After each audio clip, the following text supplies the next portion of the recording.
Eggs boil చేసుకోవాలి. అలాగే చింతపండు కొంచెం తీసుకొని అది వాటర్లో నానబెట్టాలి.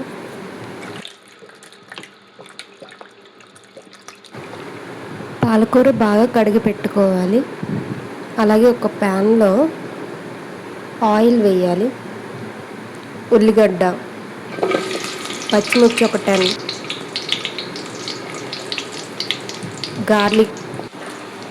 గార్లిక్ ఒక 5, అలాగే టమాటాలు అందులో వేయాలి. అది బాగా కొంచెం వేగాక మనం పాలకూర అనేది బాగా కడిగి పెట్టుకున్న పాలకూర అందులో వేసేయాలి. అలాగే ఫ్లేవర్ కోసం మనకి కరివేపాకు అందులో కొంచెం వేసుకోవాలన్నమాట. దాన్ని మిక్సీ పట్టాలి. అలాగే ఒక ప్యాన్లో ఆవాలు, జీలకర్ర, మనం మిక్సీ పెట్టిన పేస్ట్ అందులో వేసుకోవాలి. అలాగే ఒక స్పూన్ పసుపు, రుచికి సరిపడే కారం, గరం మసాలా, జీరా పౌడర్ వేసుకొని బాగా కలపాలి.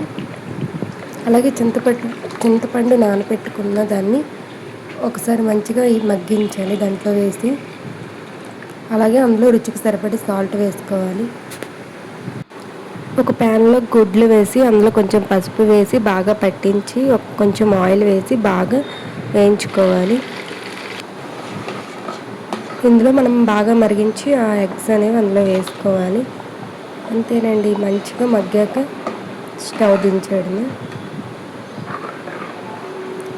చూడడానికి అట్లా ఉంటుంది కానీ ఫ్లేవర్ వేడి అన్నంలో తింటే చాలా అంటే చాలా బాగుంటుంది.